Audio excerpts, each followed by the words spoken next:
इस चर्चा में जैसा कि हम बात कर रहे हैं कि दुनिया भर के देश यहाँ पार्टिसिपेट करेंगे, भारत में इकट्ठा होने जा रहे हैं।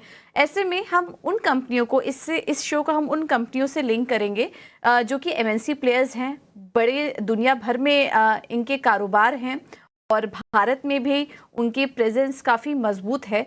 तो इन कंपनियों के कारोबार को थोड़ा समझने की कोशिश करेंगे और इसमें हम ये भी जानने की कोशिश करेंगे कि फिलहाल मौजूदा स्तर पर इन स्टॉक्स में रणनीति क्या होनी चाहिए। तो चलिए शो की शुरुआत करते हैं और सबसे पहले बात करेंगे एफएमसीजी दिग्गज कंपनी नेस्ले के साथ। शानदार मजबूती यहाँ पर देखने को मिली हाल फिलहाल में और हमने देखा कि आगे के लिए नेस्ले के लिए मांग भी मजबूत होने की बात की जा रही है। फेस्टिव सीजन वैसे भी एफएमसीजी कंपनियों के लिए काफ़ी अच्छा होता है। ग्रामीण मांग अच्छी होने की बात की जा रही है। वॉल्यूम ग्रोथ भी आने वाले समय में स्ट्रांग होने की बात की जा रही है नेस्ले के लिए। लेकिन वैल्यूएशंस को लेके गौरांग आपसे समझना चाहेंगे, वैल्यूएशंस को लेके थोड़ी कंसर्न्स हैं नेस्ले के लिए। मौजूदा स्तर पर नेस्ले को लेकर आपका क्या व्यू बन रहा है? क्या एंट्री करने की सलाह देंगे? तो पूजा, सबसे पहले तो खरीदारी की राय है नेस्ले इंडिया पर, और इसके कुछ बहुत ही स्ट्रॉन्ग पावर ब्रांड्स हम कहते हैं जिसको, वो बाजार में मौजूद है। और मेरे ख्याल से कुछ समय पहले इसी एक कंपनी की पावर ब्रांड मैगी नूडल्स को लेकर के एक वाद विवाद खड़ा हुआ था। और अगर मेरी याददाश्त सही है तो ये विवाद जब खड़ा हुआ उसके पहले नेस्ले के शेयर के दाम कुछ 6,500-7,000 के आसपास थे। और तब ये विवाद आया मैगी नूडल्स में जो इंग्रेडिएंट्स जाते हैं उसको लेकर के, और उस खबर के आधार पर ये नेस्ले का शेयर नीचे लुढ़का, मेरे ख्याल से 3,500 के आसपास या उसके नीचे आया था। और फिर से नतीजों के बलबूते पर, मार्केट शेयर के बलबूते पर, कामकाज के आधार पर आज वास्तविकता यह है कि जो इस मुकाम पे वो खड़ा है वहां से और आगे बढ़ने की हमें तो उम्मीद है बुनियादी तर्क के आधार पर। और लक्ष्य के रूप में 23,380 के आसपास का लक्ष्य हमने रखा है। ये लक्ष्यांक जो है पूजा, ये अब तक जो हमने नतीजे हैं उसके आधार पर है। आने वाले भविष्य में जो नतीजे देखेंगे वो अगर उतने ही सराहनाजनक या सकारात्मक हुए तो हम इस लक्ष्यांक को ऊपर की तरफ साध देंगे। और मेरा ये भी मानना है कि नेस्ले जैसी कंपनियां जो मेरे ख्याल से करीबन 50-60 दशकों से ज्यादा हमारे देश में मौजूद हैं, बहुत ही बेहतरीन कंपनी है और मार्केट शेयर भी उतना उतना ही बेहतर है। राइट। तो अभी फिलहाल के लिए नेस्ले के लिए गौरांग की तरफ से 23,380 का लक्ष्य, लेकिन नतीजों पर नजर रहेगी और उस हिसाब से टारगेट्स भी बदल सकते हैं। लेकिन फिलहाल के लिए आप 1 साल के लिए इन पर नजर रख सकते हैं मौजूदा स्तर पर भी। एक और दिग्गज एफएमसीजी एमएनसी प्लेयर की, और वो है एचयूएल। ऐसा ही कुछ जो फैक्टर्स हैं फंडामेंटल, वो एचयूएल के लिए भी नज़र आ रहे हैं। अगर ग्रामीण मांग देखेंगे तो अच्छी दिखाई दे रही है। इनके वॉल्यूम ग्रोथ में भी पिछले क्वार्टर हमने देखा था कि वो पॉजिटिव हो चुके हैं।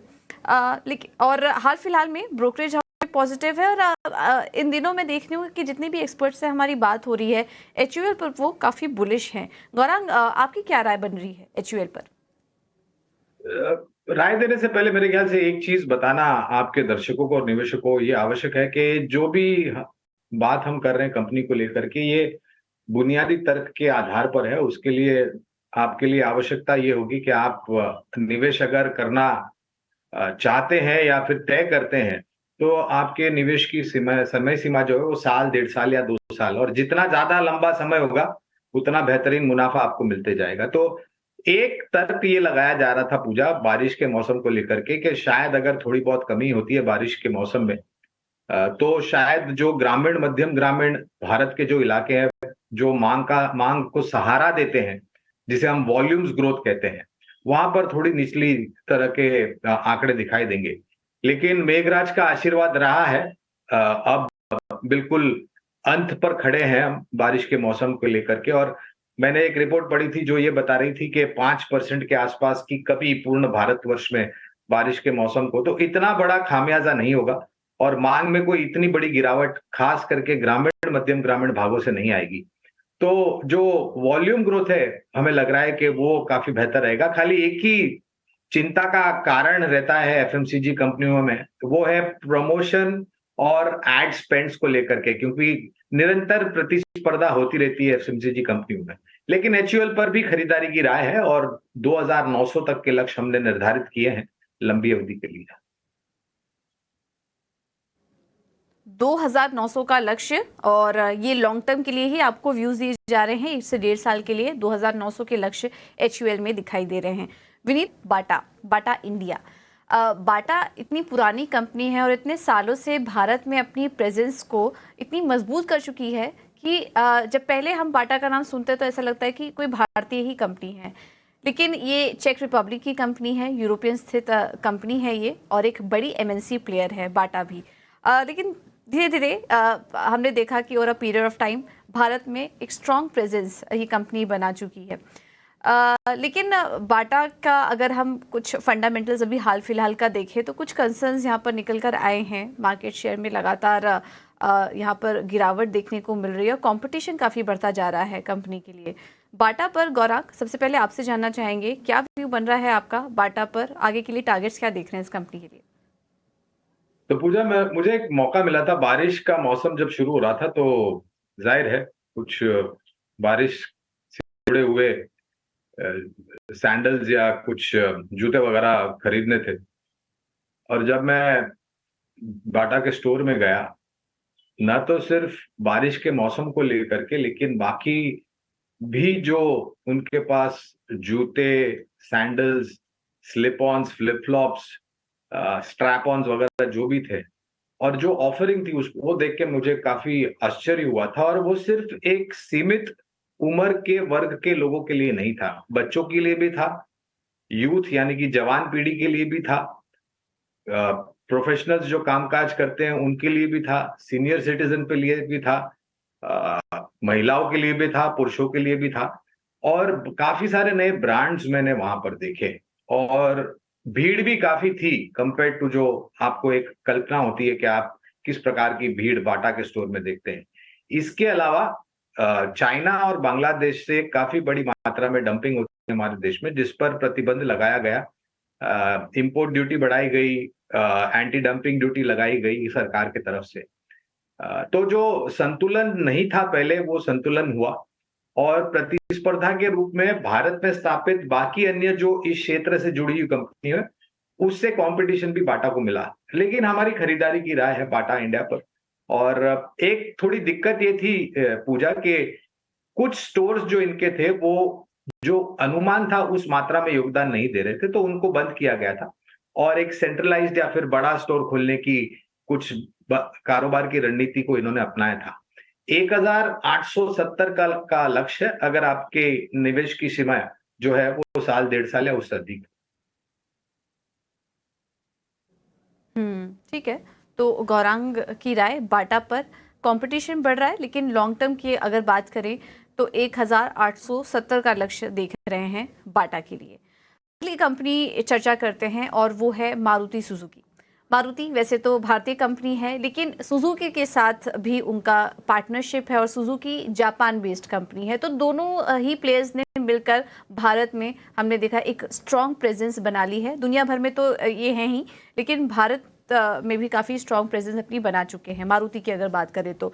लेकिन यहाँ पर भी हाल फिलहाल में कंपटीशन काफ़ी ज़्यादा ऑटो स्पेस में जो बन चुका है, मार्केट शेयर के लिए एक कंपटीशन बढ़ता जा रहा है इन कंपनियों के बीच, तो वो आने वाले समय में कुछ ब्रोकरेज हाउस को चिंता है मारुति सुजुकी के टारगेट्स को लेकर, इनके अर्निंग्स को लेकर। इस पर एक बार फंडामेंटल राय ले लेते हैं। विनीत, आपका क्या व्यू बन रहा है मारुति सुजुकी पर? हालांकि एक साल में 21% चल चुका है ये शेयर, लेकिन अब यहाँ से अगले टारगेट्स आप क्या देख रहे हैं मारुति के लिए? देखिए, ये एक स्लो मूवर रहा है लेकिन श्योर मूवर है, और ये ऑटोमोटिव सेगमेंट में अपना जो ईवी पोर्टफोलियो बरकरार करने की कोशिश कर रहा है। हमें लगता है कि ये काफी सक्सेसफुल रहने वाला है, क्योंकि उन्होंने it's the largest car company in the country, और हमारा इसके ऊपर बेहतरीन परफॉर्मेंस हम एक्सपेक्ट कर रहे हैं आने वाले 2 साल में।